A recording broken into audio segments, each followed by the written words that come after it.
का जो टॉपिक है साइंस का हमारा श्वसन तंत्र के बारे में। श्वसन तंत्र हमारे शरीर के लिए बहुत इंपॉर्टेंट रहता है, इसके द्वारा ही हम जीवित रहते हैं। सबसे पहले देखेंगे श्वसन तंत्र में ऑक्सीकरण होता है। ऑक्सीकरण में जरूर रहता है ऑक्सीजन का, मतलब ऑक्सीकरण की क्रिया को, ऑक्सीजन को अंदर लेने की क्रिया को हम ऑक्सीकरण कहते हैं। ऑक्सीजन से हमें ऊर्जा मिलती है। जब हम सांस लेते हैं तो हमारी बॉडी में ऑक्सीजन जाता है, इससे ऊर्जा मिलती है।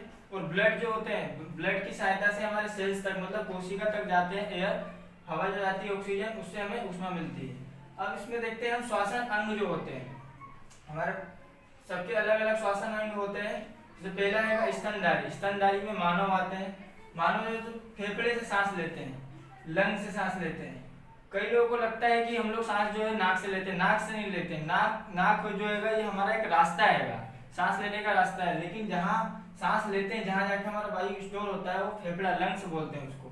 जो कीट होते हैं, कीट जो होते हैं श्वास नली से लेते हैं, मतलब वो लोग डायरेक्ट अपने श्वास नली से लेते हैं, ना कि फेफड़े से लेते हैं। उनमें डायरेक्ट श्वास नली रहती है, उसी से वो लोग सांस लेते हैं। उसके बाद जलीय जीव। जलीय जीव हो गई मछली हो गई, जो अपने गिल से सांस लेती है, इसको इंग्लिश हिंदी में हम लोग क्लोम बोलते हैं। मेढक हो गए।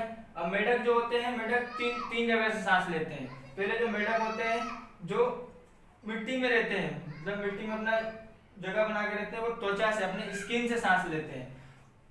और जो धरती पे जमीन पे चलते हैं, वो फेफड़े से सांस लेते हैं। उसके बाद मेढक का बच्चा जो होता है, टेडपोल बोलते हैं, वो गिल से सांस लेता है।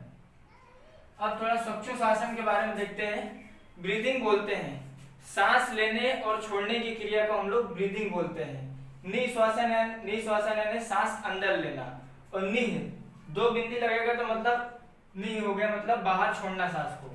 निश्वासन को इंग्लिश में इंस्पिरेशन बोलते हैं, और बाहर छोड़ने की क्रिया को एक्सपिरेशन बोलते हैं।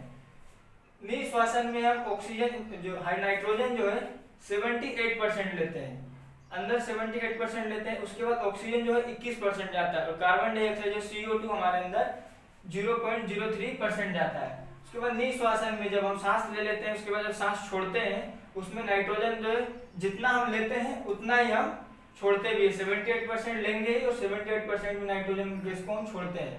उसके बाद ऑक्सीजन जो रहता है 21 से घटकर 4% हो जाता है, 17% हो जाता है।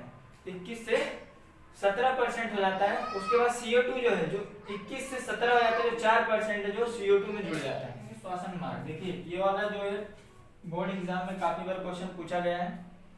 जिस तरीके से बताया जा रहा है उस तरीके से आप लोग को टॉपिक वाइज लिख देना है, और ये डायग्राम बना देना है। कई बार तो बस डायग्राम बनाने के लिए आता है, 4 नंबर में आता है डायग्राम बनाएंगे आप तो आपको 4 नंबर मिल जाएगा।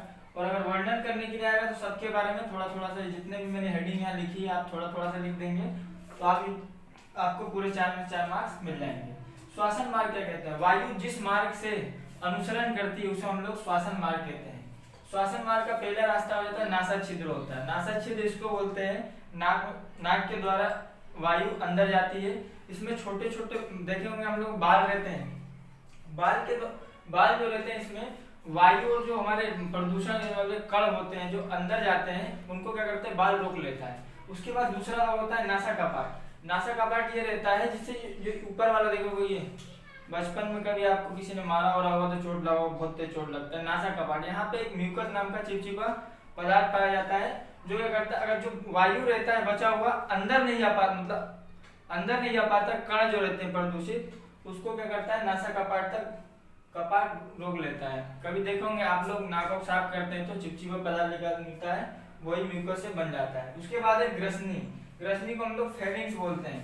ग्रसनी जो मुंह में है, यहाँ रहता है, वहां पे एयर प्रवेश कर जाता है, मतलब वहां जाता है। उसके बाद है स्वरण यंत्र यानी लेरिंग्स। लेरिंग्स यानी यहाँ कंठ जिसको बोलते हैं, यहाँ पे ये वायु पहुंच जाता है। उसके बाद होता है श्वसन नली। श्वसन नली को हम देखेंगे ट्रेकिया बोलते हैं। श्वसन नली को हम लोग ट्रेकिया बोलते हैं, मतलब ये नासा छिद्र, नासा कपाट और ग्रसनी और श्वसन यंत्र के बाद ये डायरेक्ट जाता है श्वसन नली में, जिसको हम लोग ट्रेकिया बोलते हैं। ट्रेकिया मतलब श्वसन नली होता है, ग्रास नली नहीं बोलेंगे उसको। ग्रास नली तो फूड वाला हो जाता है, श्वसन नली मतलब सांस लेने वाला पाइप, ठीक है।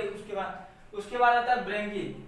जब ये ट्रेकिया जो है, ट्रेकिया यहाँ से ट्रेकिया का जो पाइप है, श्वसन नली का पाइप जाके जब 2 भागों में बढ़ जाता है, उसको हम लोग बोलते हैं ब्रेकिया, ब्रोंकी बोलते हैं ना, ब्रोंकाइज, ब्रोंकाइज बोलते हैं।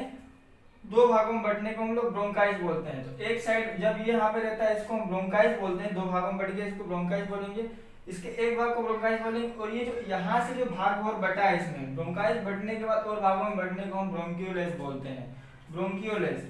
इसमें आप लोग कुछ दिख रहा होगा, ये ग्रुप टाइप का गुच्छा बन गया है। ये जो होता है इसको एल्वोई पढ़ते हैं, मतलब वायु कोष्ठ होता है, मतलब जो हम सांस लेते हैं, सांस अंदर जाता है तो यहीं पे जाता है। उसके बाद देखेंगे वायु कोष्ठ के बाद ब्लड होता है, ब्लड यानी रक्त में, मतलब यहाँ से जो ब्लड रहता है पूरे वायु जो रहता है पूरे ब्लड में चला जाता है। ब्लड के बाद, ब्लड में जाने के बाद ब्लड जो है उसको पूरे कोशिका, हमारे बॉडी में पूरे छेद है बॉडी में, पूरे कोशिका तक इसको ब्लड के द्वारा पूरे एयर को लेके जाता है। मैं शुरू में बताया था आप लोग को उष्मा मिलती है, उसी के द्वारा उष्मा मिलती है। उसके बाद जो सेल्स होते हैं, सेल्स के द्वारा ये चीजें कहाँ चली जाती है, हमारी माइटोकॉन्ड्रिया में चली जाती है। ये पूरी माइटोकॉन्ड्रिया में चली जाएंगे, पूरी माइटोकॉन्ड्रिया में चल जाती है। माइटोकॉन्ड्रिया में एक चक्र चलता है, इसको हम लोग क्रेस चक्र बोलते हैं, ठीक है। तो आपको ये पूरे श्वसन मार्ग याद होने चाहिए। श्वसन मार्ग पहले क्या होता है, नासा छिद्र होता है, दूसरा नासा का पार्ट होता है, उसके बाद ग्रसनी होता है, फेरिंग्स बोलते हैं, उसके बाद लेरिंग्स बोलते हैं। इसको कंठ को श्वसन नली मतलब पार्ट जिससे के द्वारा एयर प्रवेश करता है, वहां से दो भागों में बंटने को ब्रोंकी बोलते हैं। उसके बाद ब्रोंकोलेस मतलब वो अधिक भाग में बढ़ जाता है। उसके बाद एक गुच्छा टाइप का मिलता है एल्वोई, एल्वोई मतलब वायु कोष्ठ। यहीं से क्या होता है, ब्लड जो होता है पूरे शरीर में वायु को लेके जाता है। उसके बाद देखेंगे इसमें यहाँ पे जो फेफड़ा होता है, फेफड़े में हमारे एक परत होती है, पतली सी झिल्ली होती है, दूसरी झिल्ली होती है, प्लेम्ब्रेन मेंबर नाम रहता है इसका। इपोग्लोटिक्स देखते हैं हम। इपोग्लोटिक्स जो होता है, हमारे शरीर में दो नली होती है, एक फूड नली मतलब भोजन वाला मार्ग का नली होता है, और एक होता है एयर वाला जो वायु लेते हैं, जो ये इसमें डायग्राम में दिख रहा है। तो जब हम लोग खाना खाते हैं तो वो फूड नली मतलब फूड मार्ग से, खाना वाले मार्ग से वो आमाशय में जाता है। लेकिन जब हम सांस लेते हैं तो इपोग्लोटिक्स जो है ये खुलता है और बंद होता है। इसको कंट्रोल करने का काम करता है हमारा दिमाग, ब्रेन करता है इसको कंट्रोल करता है। कभी कभी हम लोग जब खाना खाते हैं तो खाना खाते समय क्या करते हैं, हम लोग का ध्यान कहीं और चला जाता है, कुछ और सोचने लगते हैं। तो सोचते समय हमको एकदम से हिचकी आने लगती है, कभी कभी ठसका भी लग जाता है, जिससे खाना वाना हमारे नाक में आ जाता है। देखे होंगे आप लोग, कितने बार आप लोगों के साथ हुआ होगा।